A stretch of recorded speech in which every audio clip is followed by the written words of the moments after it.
Hey everyone, welcome back. Ready for another deep dive. Today we're tackling something that on the surface might seem pretty straightforward, but trust me, it gets complicated quickly. We're talking about integrity in business. Integrity, huh?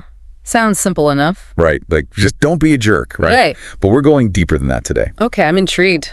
Lay it on me. So we've got these excerpts from a text all about ethics in business. And reading through it, I started thinking about all those times you're faced with a tough decision. The clock is ticking, the competition is breathing down your neck, and maybe there's even some financial pressure. Oh yeah, I know exactly what you're talking about. Those moments where a shortcut seems so tempting. Exactly. It'd be so easy to just bend the rules a little, cut a corner here or there. And in the short term, it might even seem like it's working, right? Like you save some time, cut some costs, maybe even closed a deal faster. Right. The text actually talks about that, how those opportunities for shortcuts are everywhere. It's like a constant test. A test. Yeah, that's a good way to put it. But then it makes you wonder, what's the real cost of those shortcuts? What happens down the line? Is it really worth it? That's the key question, isn't it? And the source we're looking at today argues that no, those shortcuts are not worth it. Not in the long run. Okay, so we're talking about more than just like feeling bad about it later. Like, what are the actual consequences? Oh, it goes way beyond just a guilty conscience.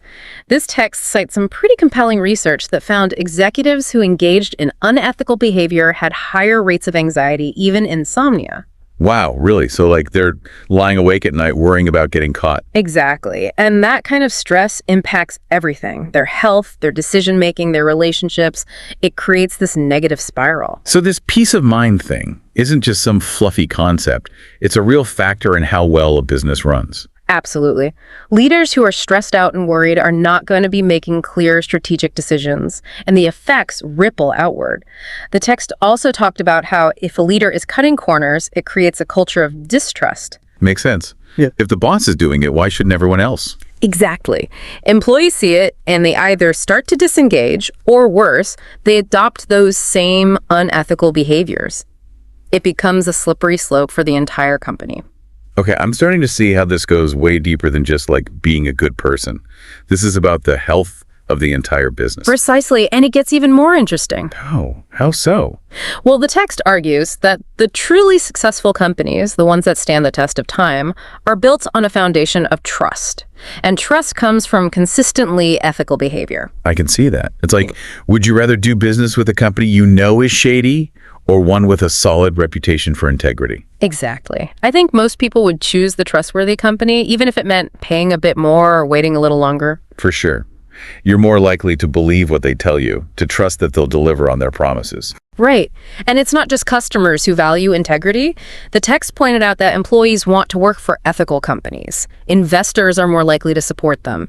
Even potential business partners are more eager to collaborate with them. It's like integrity becomes this magnet for all the right things. So it's less about avoiding doing bad stuff and more about actively building something positive, something really powerful.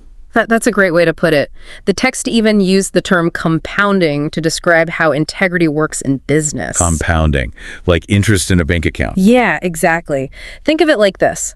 Let's say you face a tough choice. Maybe there's a deal on the table that would be really lucrative, but it would require you to compromise your values. I can imagine that would be a hard decision to make. Yeah. Especially if you're under pressure. It definitely would be. But choosing to walk away to uphold your integrity, even if it means losing out in the short term, that sends a powerful message. Yeah. It shows you're serious about your values, that you're not just talking the talk. Yeah. And that message resonates. Your team sees it, your partners see it, even your competitors see it. And over time, those actions start to compound. You build this reputation for unwavering integrity. And then, like you said, it attracts all the right things. Top talent wants to work with you. Investors feel confident supporting you. Customers trust you. It all builds on itself. Exactly. Integrity becomes this invaluable asset that delivers returns far beyond what any quick win or shortcut ever could. So basically, integrity is an investment in your company's soul and long-term success. You got it. It's about making choices that build trust, cultivate a positive culture, and create lasting value. I love that. It's not just about being good. It's a smart business strategy. Absolutely. And a powerful one at that. So next time we're faced with a tricky situation, maybe a tempting shortcut. Remember that integrity is the long game, It's about choosing to do what's right, even when it's hard. and trusting that those choices will lead to something much greater in the end. That's our deep dive for today. Go out there and make some awesome ethical choices. We'll see you next time.